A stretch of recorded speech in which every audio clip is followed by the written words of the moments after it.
Hello friends, આજે હું તમારા માટે લઈને આવી છું સ્વાદિષ્ટ અને સરળ શાક કેપ્સિકમ બટાકાનું। તો ચાલો આપણે રેસીપી શરૂ કરીએ। તો આપણે અહીંયા ફ્રેશ એકદમ તાજા આપણે કેપ્સિકમ લીધા છે। આપણે એને ઉપરથી આ રીતે કટ કરી લઈશું અને આપણે એના બંને બાજુ ટુકડા કરી લેવાના છે।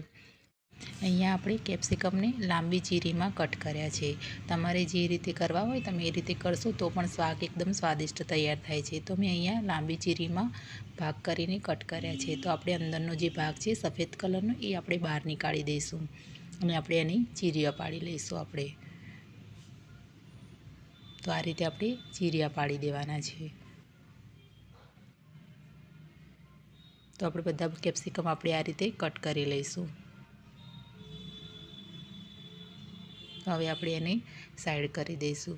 હવે આપણે મસાલો બનાવવા માટે અહીંયા લીધું છે એક વાસણ, એની અંદર આપણે નાખીશું આપણે કાચા સિંગદાણા લીધા છે એ આપણે અંદર એડ કરી દઈશું અને એની અંદર સૂકા લાલ મરચાં લેવાના છે, એ મેં 3 લીધા છે, એ આપણે અંદર એડ કરીશું અને સૂકા દાણા પણ આપણે અંદર એડ કરી દેવાના છે। એક ચમચી આપણે લેવાનું છે અને આપણે 1 ચમચી જેટલા વરિયાળી પણ લેવાની છે।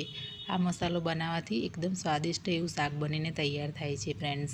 તો આપણે 1 ચમચી જીરું પણ લઈ લેવાનું છે અને હવે મસાલાને આપણે શેકી લઈશું। આપણે થોડું હલકું ગરમ થાય પછી આપણે તરત જ મસાલાને બહાર કાઢી લઈશું અને આપણે એને ઠંડુ કરી લેવાનું છે। ઠંડુ કર્યા બાદ આપણે એક મિક્સર જાર લેવાનું છે અને મિક્સર જારની અંદર આપણે બધો મસાલો એડ કરી દઈશું અને આપણે એને ઝીણું ક્રશ કરી લઈશું એકદમ। આ રીતે મસાલો બનાવીને આપણે શાક બનાવીશું તો શાક એકદમ સ્વાદિષ્ટ તૈયાર થાય છે। તો હવે એ વાસણની અંદર આપણે 2 ચમચા ભરીને તેલ એડ કરી દેવાનું છે। એની અંદર રાઈ એડ કરી દઈશું 1 ચમચી ભરીને અને એની અંદર આપણે સૂકા મેથી દાણા એડ કરવાના છે। આનાથી એકદમ સુગંધીદાર એવું મસાલેદાર શાક તૈયાર થાય છે, એટલે આપણે મેથી દાણા થોડા એડ કરવા અને આપણે અહીંયા બટાકાને પહેલેથી થોડા બોઇલ કરી લીધા હતા એ આપણે અંદર એડ કરી દઈશું।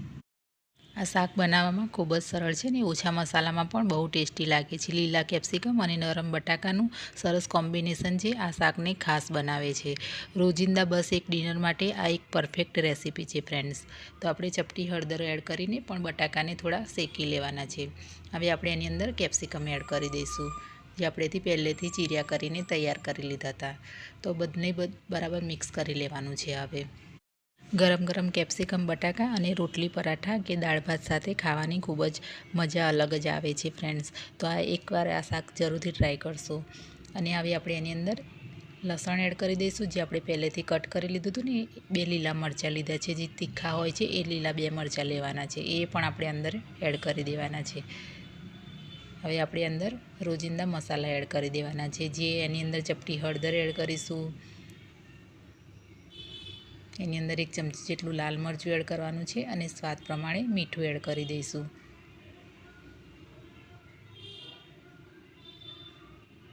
અને 1 ચમચી જેટલો આપણે ધાણા જીરું પણ એડ કરી દેવાનું છે। એની અંદર આપણે આમચૂર પાવડર અડધી ચમચી એડ કરીશું। તમારે આમચૂર પાવડર એડ ના કરવો હોય તો તમે લીંબુનો રસ પણ એડ કરી શકો છો। આપણે એની અંદર ચપટી હિંગ પણ એડ કરી દેવાની છે। હવે બધા મસાલાને આપણે એકસરખા મિક્સ કરી લઈશું।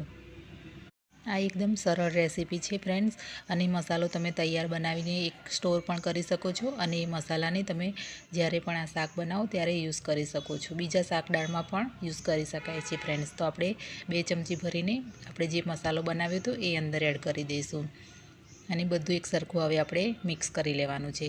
કેપ્સિકમ બટાકા ચડતા 1 મિનિટનો સમય લાગે છે, કારણ કે બટાકાને આપણે પહેલેથી બોઇલ કરી લીધા હતા અને કેપ્સિકમને 1 મિનિટનો સમય લાગે છે ફ્રેન્ડ્સ ચડતા, એટલે આપણે એને 1 મિનિટ માટે ઢાંકીને મૂકી દેવાનું છે।